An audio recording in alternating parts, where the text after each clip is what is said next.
It is Tuesday, the 4th of December. Good evening. This is the big story. My name is Michelle Ngele Odhiambo. Tonight, the promise by Director of Public Prosecutions that he would bring on board lawyers from the private sector to help with some of the high-profile cases has come to pass. Yes, the DPP Haji has appointed the Queen's Counsel Hawar Qureshi to lead the prosecution of cases involving state and public officers. Haji, in a statement, says the appointment of London-based lawyer is informed by the need to avoid conflict between the Office of the Deputy Director of Public Prosecutions and the judiciary. That reason, among others, is a clear pointer that the case against Deputy Chief Justice Philomena Mwilu is among the cases that Qureshi will be mandated to prosecute. The appointment has elicited an array of reactions from the legal fraternity, especially after the DPP said in a statement that he could not get any private legal counsel for the job due to the unique nature of the requirements and complexity of the cases. But did he follow due process in single sourcing this prosecutor? We also have very able prosecutors who have prosecuted matters in here and got convictions. Who also give a very hard time to the defense. Most of the time... So you have senior counsel type of... Yeah, we have. We still need, we need more. Yeah. And as I said, when we started NYS, I will bring on board special prosecutors from the private sector to help us. On the show tonight, I shall be speaking to two lawyers, Mudhomi Thiankolu, as well as Professor George Wajakoya. But as usual, before I engage them, our lead reporter tonight, Duncan Haimba, is on standby with more insights on the same. Haimba, good evening. What does this mean for the prosecution of high-profile cases in the country?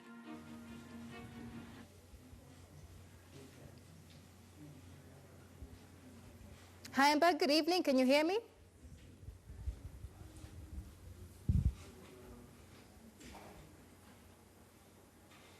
All right, Duncan Haimba, can you hear me?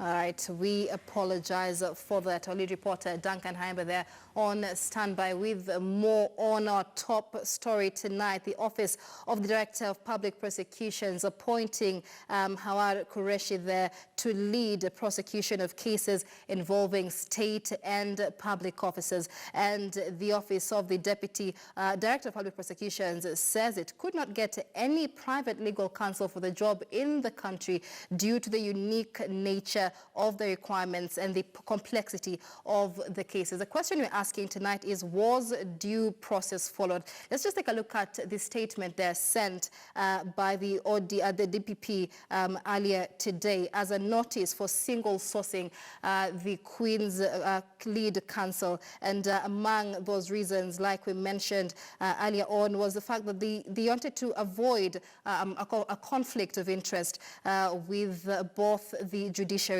as well as the Office of Public Prosecutions. The second reason that the Office of the DPP there gave, there was a number of cases of great public importance involving state as well as public officers, and in order to ensure transparency and independence in dealing with these cases, they had to get a private foreign counsel to deal with the matters. And like you mentioned, the case there against the Deputy Chief Justice Philomena Mwilu could be one of the high-profile cases that Hawar Qureshi will have to preside over. Well, let's now bring in Duncan Haimba, our lead reporter tonight, who has more on the same. Haimba, good evening.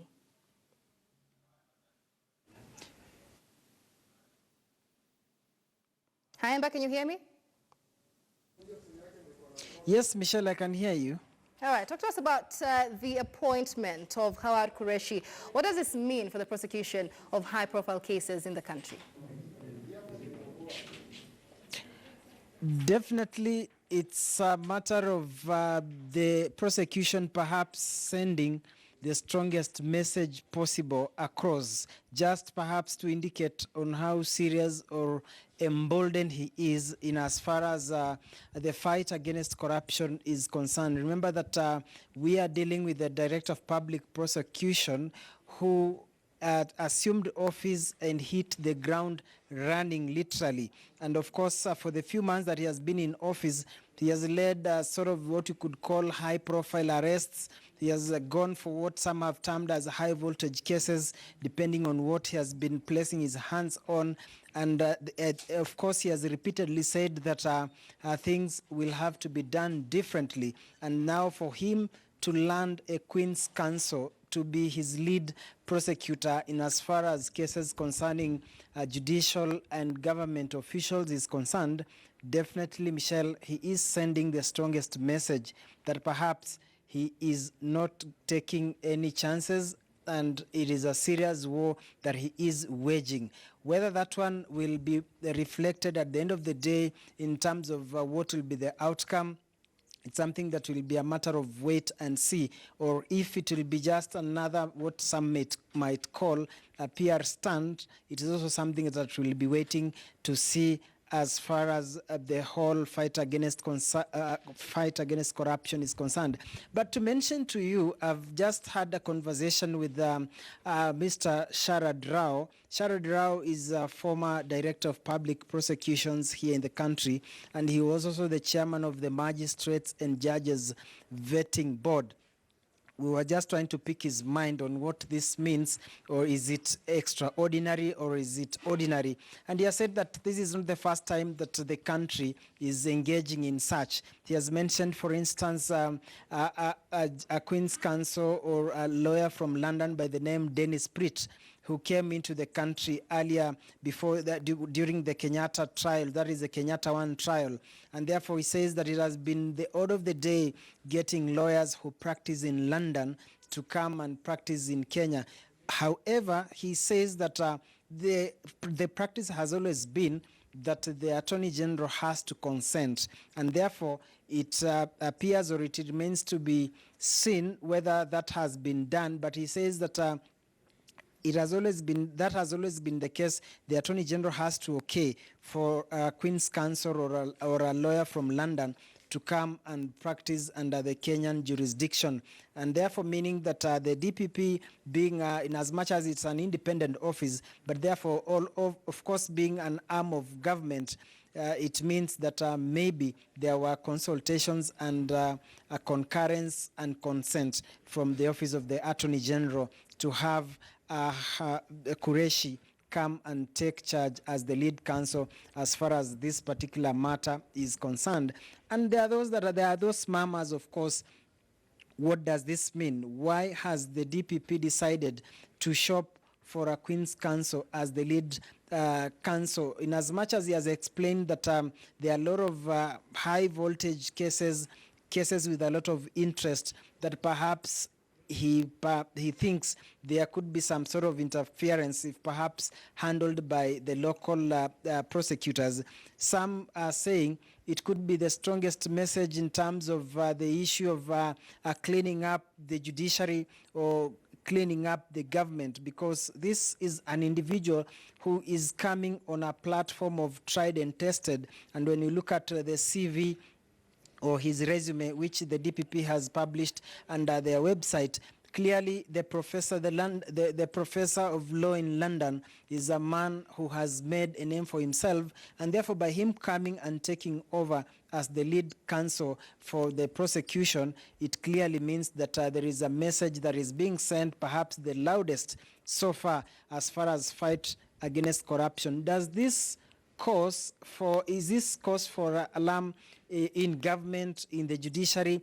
Definitely yes, because the fact that this is an individual who's treated as a foreigner, who's coming into the country, clearly he will come in when he doesn't know who Michelle Ngele Odhiambo is. And therefore, the moment he places his hands on whatever has been adduced or has been brought forward that Michelle is facing, he is a person who perhaps will start by dissecting that particular matter based on the evidence that has been adduced, devoid of perhaps the affiliations that could come with the territory where you come from. We've had cases where some lawyers, some judges recusing themselves from cases, citing interest, or maybe saying that they have an interest in the matter. This is an individual, once he lands on your case, you be assured that perhaps now this is what we might hear, what they've always said, that proverbial no stone unturned.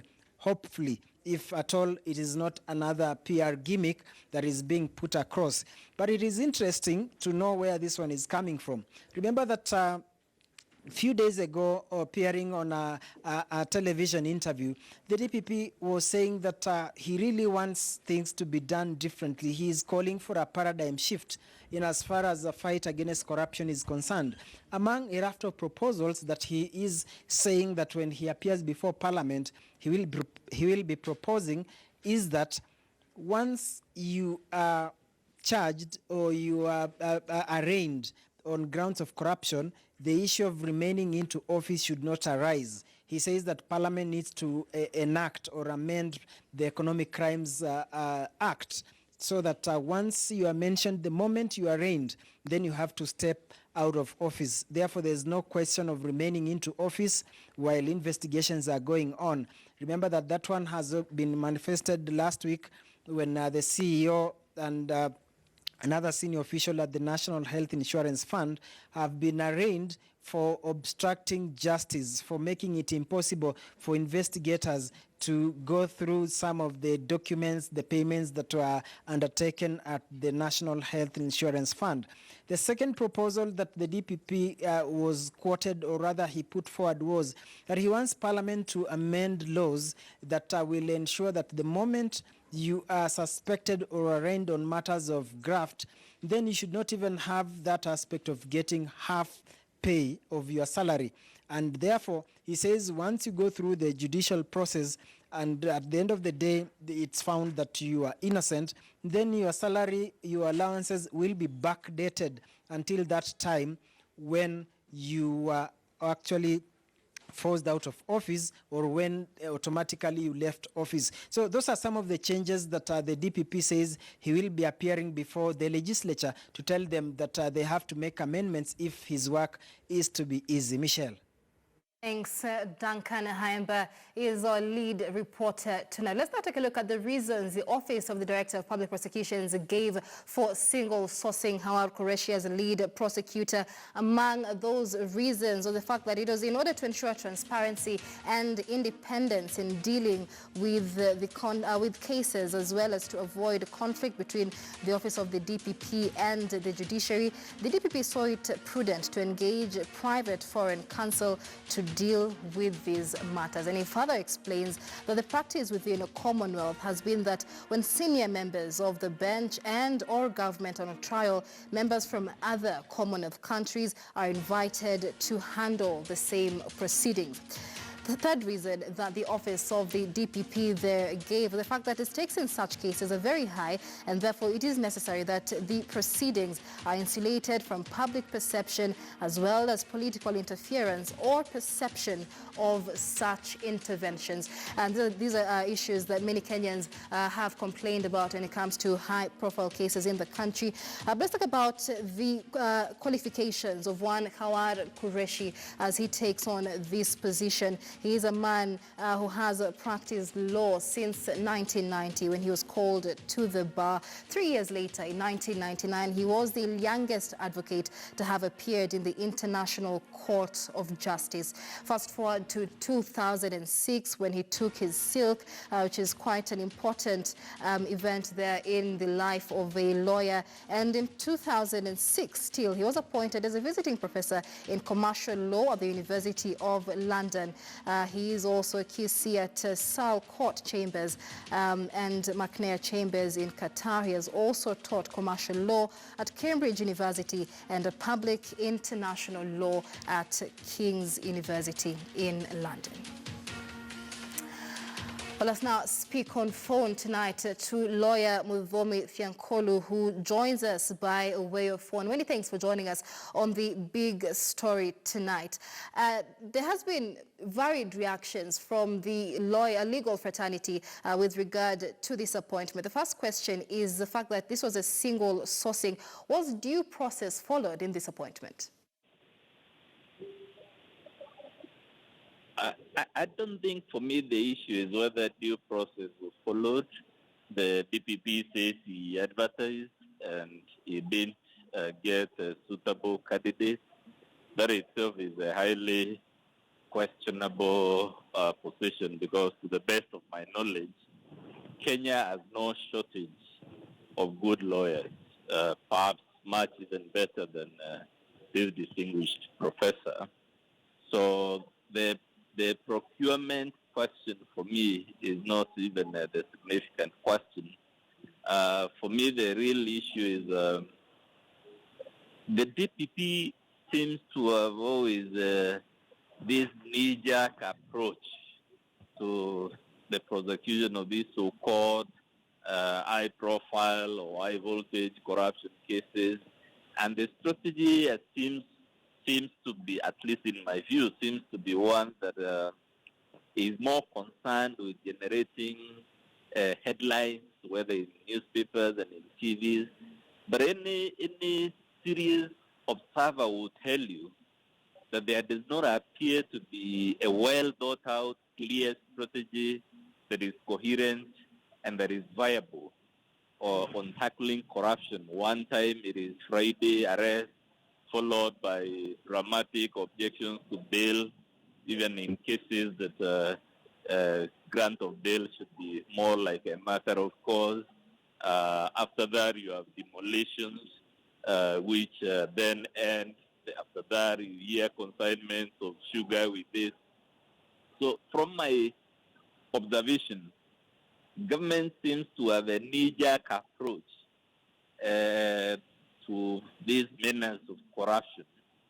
And there does not appear to be a well-thought-out, clear strategy. And for me, the appointment of this distinguished professor is just part of the drama, melodrama in my view, because I refuse to believe, as a member of the Kenyan Bar, and actually as a person who teaches even law in this country, I refuse to believe that the reason we have not been making any progress in prosecuting these high-profile cases is because we are relying on Kenyan lawyers. All right, let's just for a second examine some of the reasons the DPP gave as to why it had to appoint a foreign counsel. Among those is that due to the nature of high-profile cases in the country, a private prosecutor will inject confidence. So let's speak about injecting confidence, because he says that the person assisting Kenya in dealing with graft must look and be seen to be looking at the law independently without any external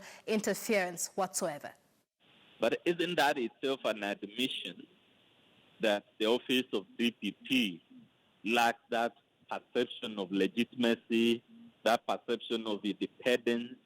Because if that's the reason is, and then for me the question is, are we saying that as a society, as a people, that we are so compromised, every one of our now almost 20,000 lawyers are so compromised that none of them, whether in private or public practice, can be entrusted with doing these cases? And the DPP seems to be answering that question in the positive. That is, he is saying that a local lawyer, a government lawyer, would lack that perception of independence. Then he is conceding that maybe there is more that informs his decisions to prosecute than the law and the evidence, because we want to imagine that Kenyan people are not so unreasonable as to read ulterior motives in cases where the only considerations are the law and evidence that a crime has been committed. And in fact, for me, it is an admission of what we've been saying all along, that the fight against corruption in Kenya has always been conjoined with politics and with ethnicity and all these other narrow concerns. He should come out and acknowledge that, and then if that is the context, then I would be more sympathetic to him, but then it will resolve the problem.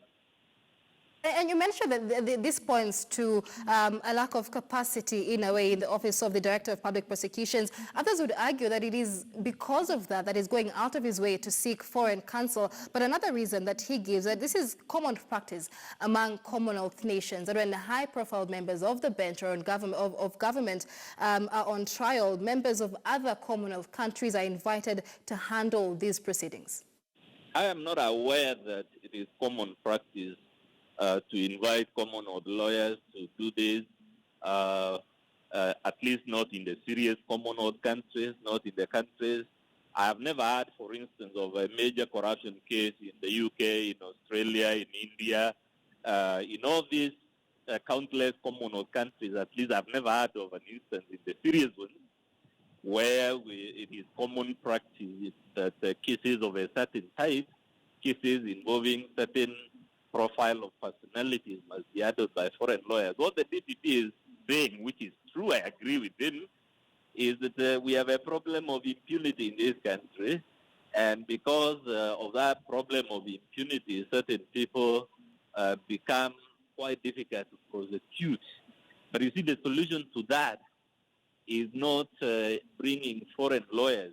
Unless he's telling us he is also bringing foreign investigators, he's also bringing foreign policemen, that the entire package, I mean, the prosecution only comes at the tail end of the criminal process. There is a lot that takes place in the background, and the reason most of our corruption cases are lost is because the background work has either been done incompetently or has been deliberately sabotaged because of forces of impunity. So even if you bring a lawyer from heaven, forget the UK, and the prosecution, the evidence collection, the preservation of that evidence, the protection of witnesses, all those background processes, if they have been compromised by our climate of impunity, I don't know even if he brings Jesus Christ himself as the prosecutor. And that's why I'm saying it's just another of those knee-jerk reactions from the state prosecution service, in my view, more driven by the need to keep the headlines running, that the state is doing something about corruption rather than a serious agenda. Right. Perhaps my final question to you now, lead prosecutor Qureshi, will have to manage relations within the three arms of government as well as the different justice agencies in the country. There are those who would argue, by virtue of being a foreigner, he is not quite privy to the contextual issues that are experienced in the country. How do you think he will fare in this job? I don't think you'll fare well. We did a show in your station on the day Nuruddin Haji was appointed, and the position I told you is I didn't think he would have achieved much. I don't believe I've changed that position. Not because Nuruddin Haji himself is incompetent or this now UK professor is incompetent.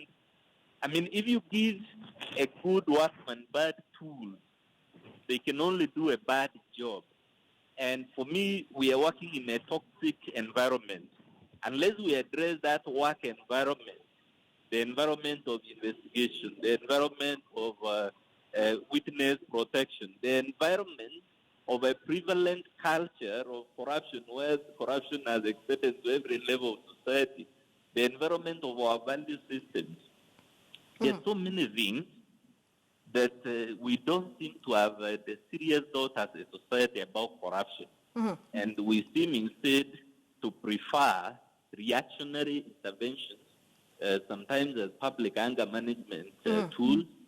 And for me, the appointment of this professor, and the other thing I want to tell you, Kenya actually has a long history of a foreign legal profession. For the longest time, our legal profession, both in private practice and government, was actually dominated by practitioners from England and other parts of the Commonwealth. For a long time, our judges and magistrates were from England and other Commonwealth countries. Right. And yet, corruption still thrived.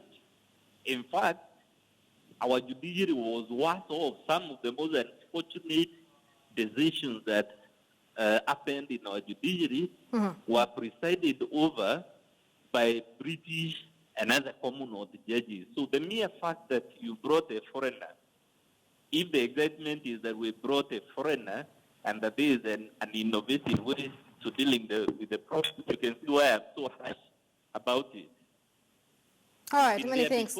I'll come back to you shortly. That is lawyer Mudhomi Fiankolu there speaking to us by way of phone, but also joining us live from our City Center studios is Professor George Wajakoya, also a lawyer by profession. Many thanks for your time on the big story tonight. Hawa Qureshi has elicited a lot of reactions from the legal fraternity.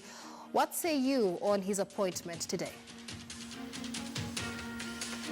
The president for having brought light in this country by men of integrity from the intelligence and the military intelligence as well. Kenya needed some kind of change in discourse.